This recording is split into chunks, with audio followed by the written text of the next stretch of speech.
It's about that time. What's happening? Hello, everyone. Welcome to another episode of City Views, brought to you by our sponsor, Toth Insurance Agency, located at 1151 East Main Street. Better protection, better value. We're so happy today to bring to you our most honorable mayor, Elinor C. Carbone. Thank you so much, Mayor, for taking time out of your schedule to talk with our audience today. Oh my gosh, it's my pleasure. Happy 2021. We are here. Yeah. And I must say, this Christmas season was definitely just a little bit better and a little bit brighter because of the decorations downtown and the completion of Franklin Plaza. So good job on that situation. Thank you. Yeah, we're very pleased. So it's a great addition to the city. We're quite proud of that. Indeed it is. Before we get started, Mayor, I know there's a few things that we want to cover in terms of some of the plans you have for 2021. But I think it's very timely today that we have the opportunity to speak with you because as many people are witnessing, there's some very serious negotiations going on in the country right now. And although we can't necessarily affect everything that goes on the national level, we can have a positive input on what goes on here in our local community.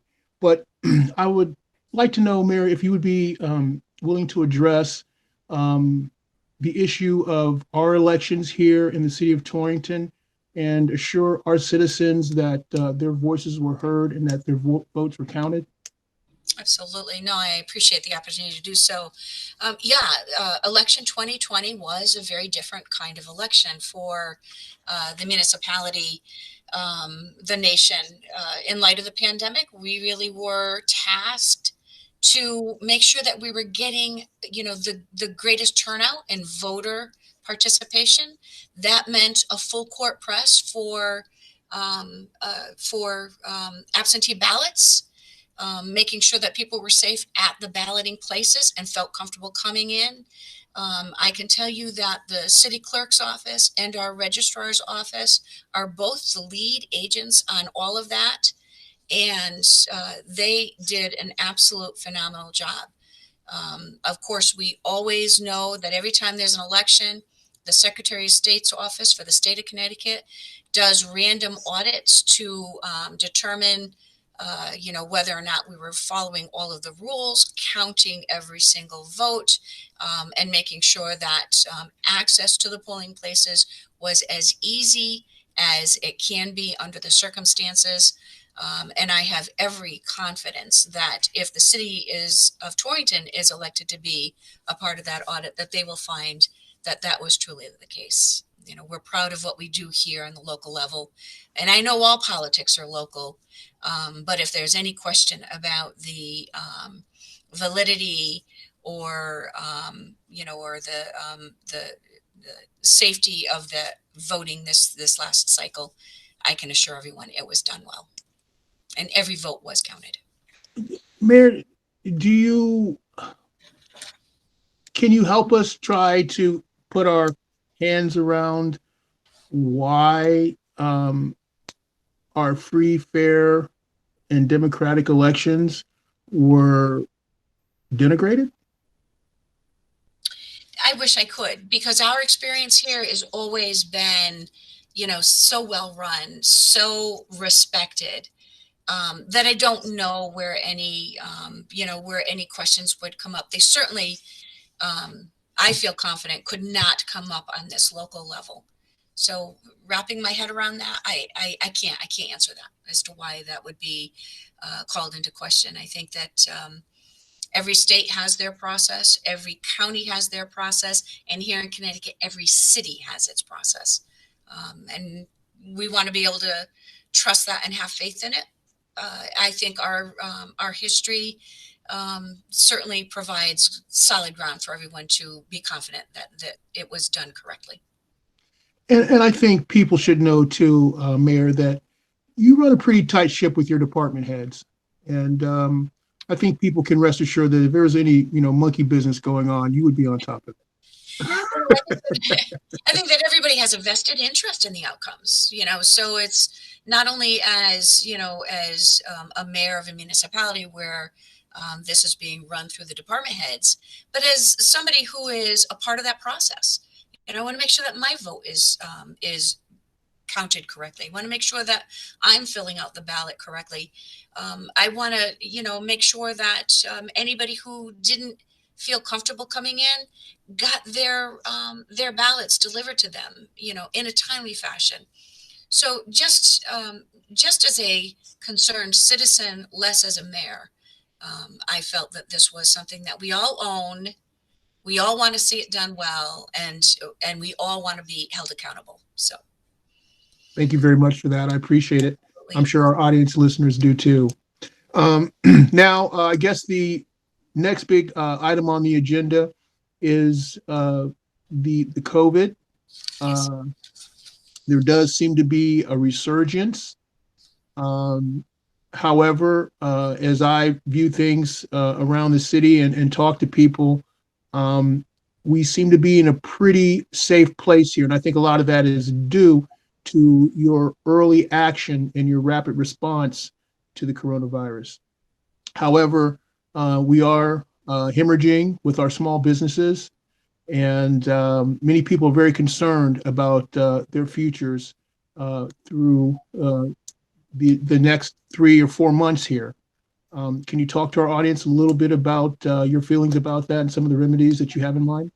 Absolutely. And that's since the initial shutdown of certain business sectors, of certain public access to something as simple as a council meeting or a board of education meeting.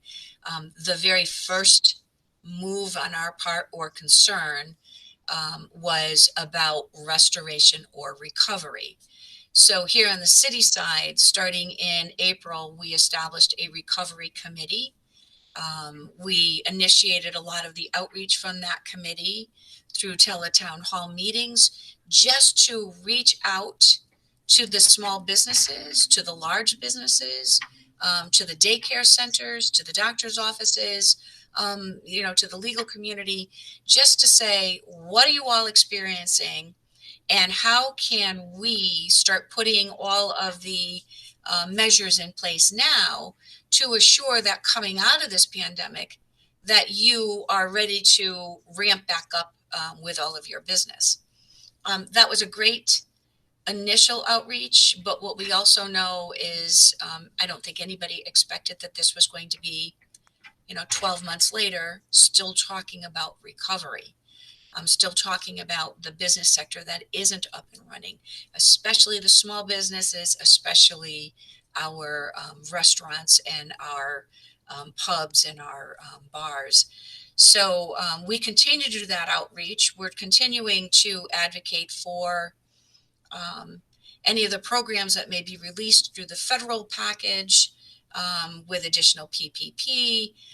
We're also advocating for, and did advocate and successfully advocated for, the Save Our Stages, so that those arts organizations would also have some path forward after all these months of being shut down.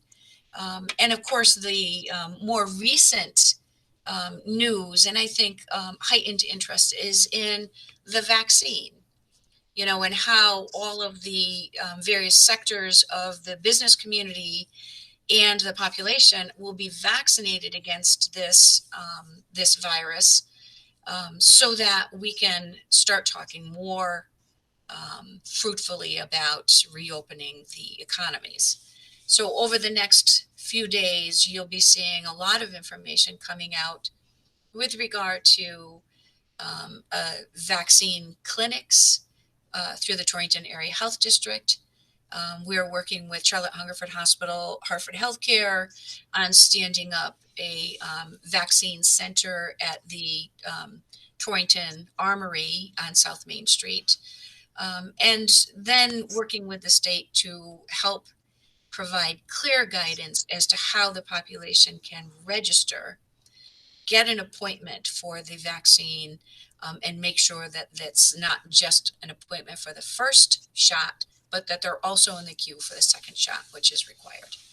Now, are there going to be any uh, disclaimers or any way that any of the possible side effects from the vaccines can be? You were talking about your messaging campaign.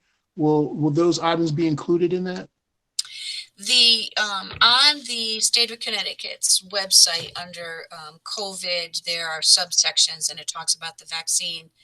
There is a great Q&A that talks about all of that. It talks about what you can expect when you get the shot, what they are seeing by way of reaction for people who have allergies, but more importantly, a good amount of information about why it is important that people are vaccinated. So I'm relying on CDC and the state of Connecticut to provide all of that, all of those talking points. And on the local level is where I think the local residents are more inclined to be asking questions such as, where can I get the vaccine? How long will it take to get the vaccine? And that's where we're trying to message that local information. That's not going to be easy. No.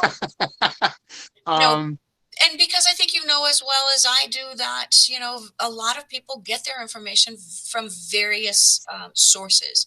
It's not all from the newspaper. It's not all on social media. It's word of mouth. It's through the physician's office. It's radio. It's television. So you really have to formulate a message that is multimedia ready, quick talking points. I agree. Now, interestingly enough, with the coming out of the vaccine, people are still a little concerned about the overall impact of the coronavirus in regards to the lockdowns. And you've been working diligently over the past few years with groups, for example, like the Green Tier Initiative, that are helping people with mental health issues that are directly responsible because of the coronavirus. What's your outlook on some of the plans that you looking for to help out those who've been impacted by the coronavirus through the mental health and social services network here in the city? That's such a great question.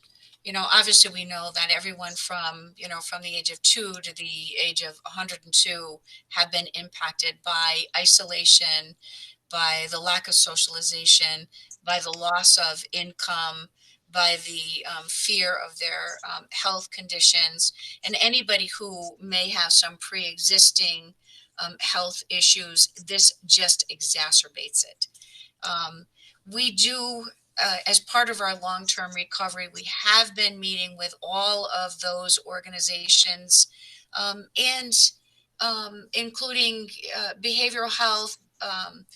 There's a Green Tier initiative that crossed my desk yesterday about starting some Zoom meetings to bring together some of these individuals who have questions. That is an absolute long-term strategy. It's not waiting for the pandemic to end. It's something that is needed now. Those conversations are beginning. We'll push them out as they cross our desk, but it's going to be a bigger challenge. It's going to be the next 12 months that we deal with. Absolutely. And I think too, it kind of puts things in a very peculiar perspective in terms of funding. And I would imagine that you are working pretty closely with our state representatives to ensure that, those funding opportunities are available.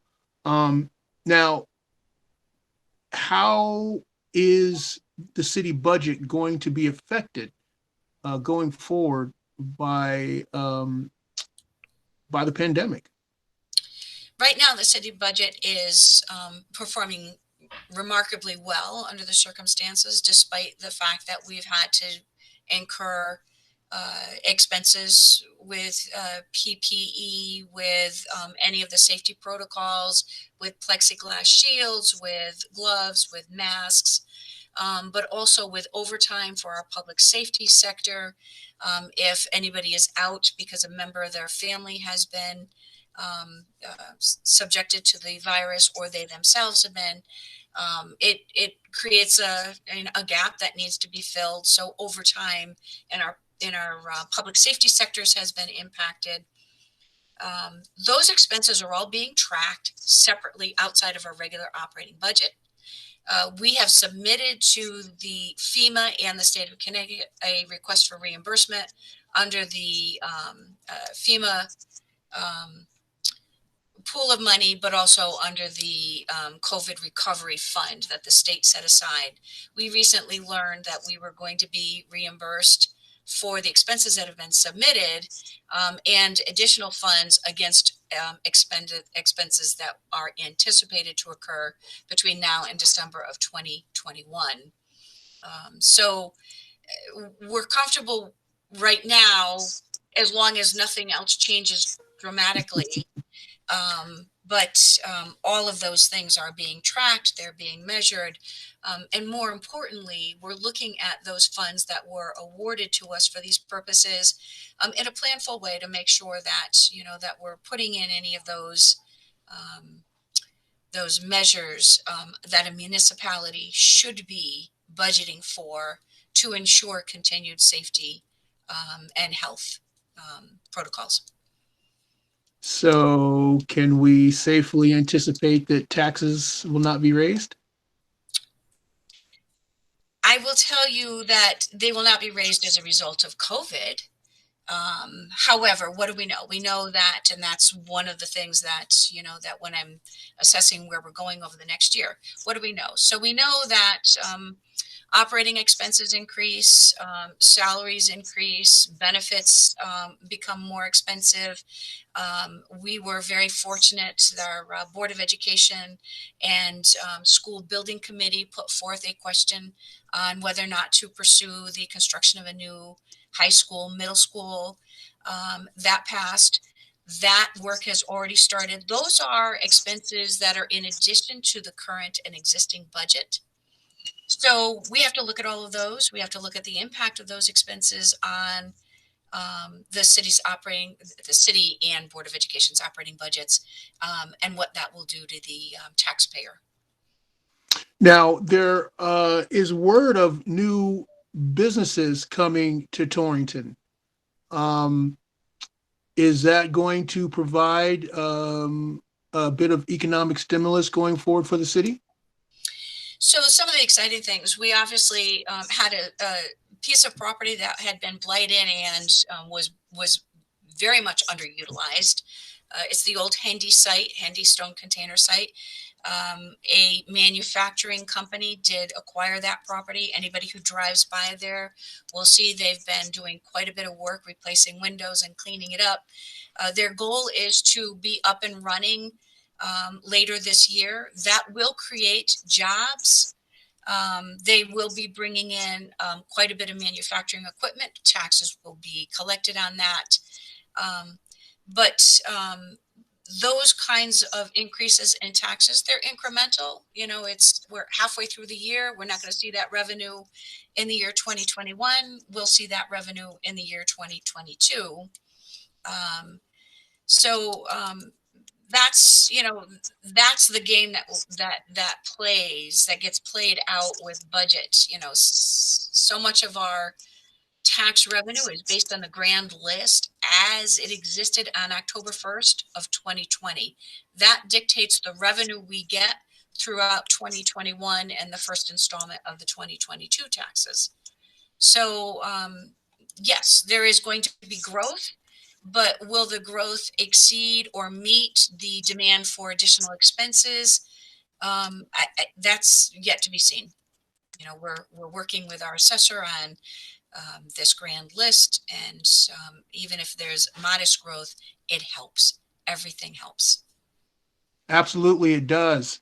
Now, everything isn't doldrums and dragons here. There are some good things going on in the city, Yes, and some things that you can hang your hat on and be very proud of. yes. Would you mind talking to our audience a little bit about that, Mayor? So I talked a little bit about the school construction project. I can say that, you know, the Board of Education and the building committee did an absolutely phenomenal job getting all of the information out to the voters.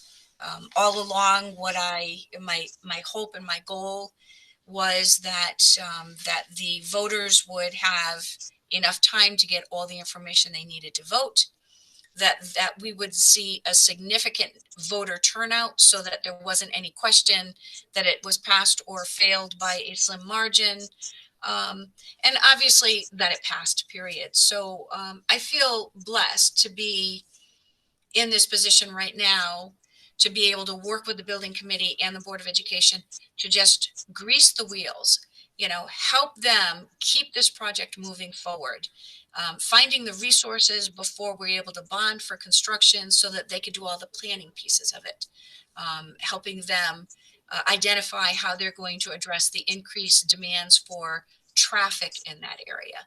So, so that's one of the great things that we'll be working on over the next year or two. Some of the other things that we're still continuing to chip away at is road improvements. 3 years ago, the voters agreed that it was time for the city to invest in road work. And over the last 2 years, we just had a report. We've accomplished 14 miles of road work. And while that might not sound like a great number when you just say 14 is a number, but in context of how much road work needed to be done, that is a great deal of road work that has been accomplished in the last year under the bonded funds. The exciting work that's going to be happening, much of that road work is on the periphery. You know, it's a little bit on the west end, it's a little bit on the east end, you know, and only those neighborhoods really enjoy the benefit of that. But over the next year, we're going to see more focus in the downtown areas, specifically Prospect Street, which desperately needs to be repaved, rebuilt. That will include more walkability. It'll include a stretch of bike route that makes it easier for anybody who may be coming off the Susan Grossman Greenway and trying to make their way downtown Torrington. Will have a dedicated bike route along that stretch of road. It's improvement on the sidewalks. And Prospect Street is one of those heavily trafficked areas that is part housing, it's part business, it's office space, and it's schools. So this is a stretch of road that I'm particularly excited to see us moving forward with. We are continuing to work with DOT to get the final plans approved for all of the sidewalk work that is supposed to occur between downtown Torrington and the New Hartford town line. You know, we're close. In October, we had another conference call with DOT to figure out what are those last little bits of design that that have them, you know, reluctant to give us the green light to start the construction or send it out to bid. So we think we're closing in on that, and I'd like to see that project happen this year. And when we talk about walkability, it's sidewalks, it's bike routes, it's trails.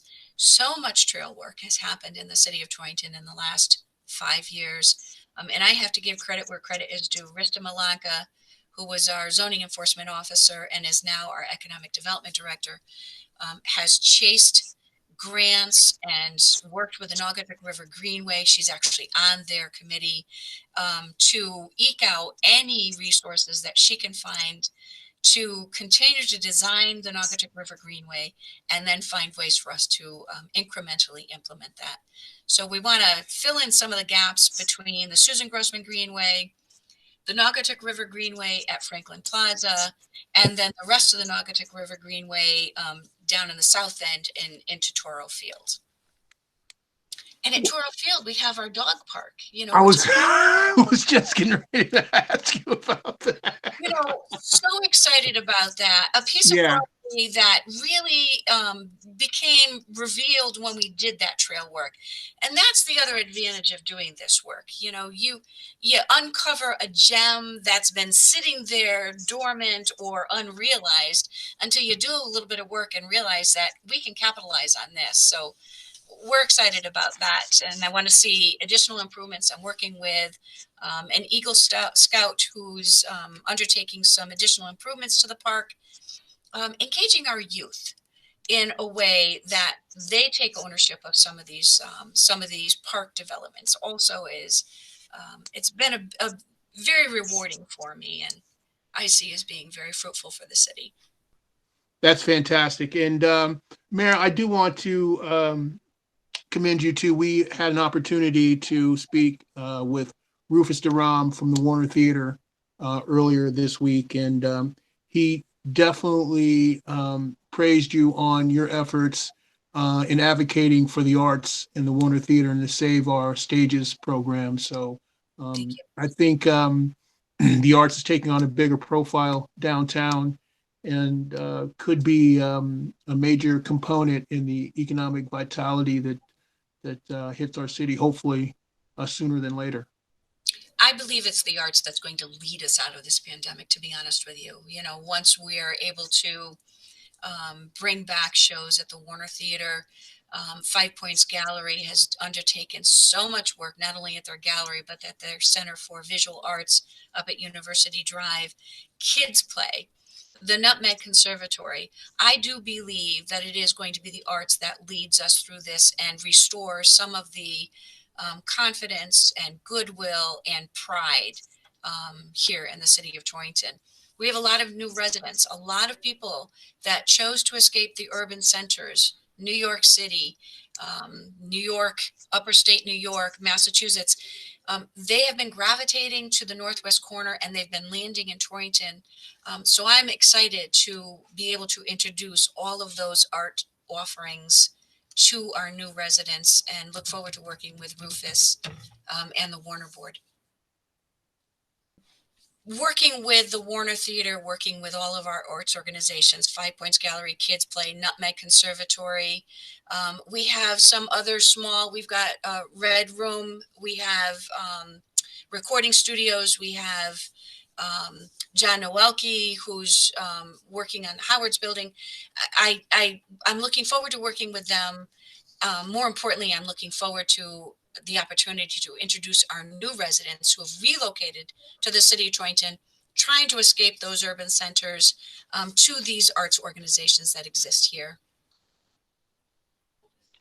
Mayor, that's a good report on your behalf. But before we wrap this up, do you have any projections about the Memorial Day Parade? Oh my goodness. I know. I just thought about this over the weekend. I can't make any predictions on that. So just so that your listeners are aware, I have regular meetings with our emergency management director, which is our fire chief, Peter Towie, and Chief Baldwin, with Torrington Area Health, with Hartford Healthcare. We have these meetings every week and talk about where are we right now in response to the pandemic. What are we experiencing in relation to the impact of the pandemic? And what is the CDC and the state projecting? And I can tell you that we do anticipate we are going to be responding to this pandemic for another 4 to 6 months. Yeah. And that brings us right up to all of those spring and summertime offerings. I can't make any early projections on what will happen with the parade. We have to let the science dictate, where we are and what we should be doing to make sure that we're keeping our community safe. From my outlook, I don't see anything breaking before at least August. That is essentially what we're hearing. Vaccinations are great, but until the vast majority of the population has been vaccinated, we will continue to be wearing masks. We will be continue observing social distancing. So every week we read the numbers, we we look at the projections, and we make decisions literally from week to week. Well, Mayor, as we wrap up this interview, I personally would like to thank you for your leadership. I think it's been exceptional throughout the pandemic. You've kept us informed. You've kept our spirits up, and you've kept us safe. And I don't think our residents can thank you enough for your intelligence and your determination in making sure that you're fulfilling your role as mayor of the fine city of Torrington. So we thank you for that. I thank you for saying that. And again, it's a team. There are people in this community that love this community as much as you and I do, that want to see us be the best of the best. And it has been a team effort. So including you as part of that media, that news media. So right back at you with the gratitude. It's about that time. Thank you, Mayor. Ladies and gentlemen, the Honorable Mayor Elinor C. Carbone, giving us and sharing with us her thoughts on several different issues. We want to encourage you to check this interview out on our YouTube channel at cityviews-ct, or go to our website at cityviews-ct.com.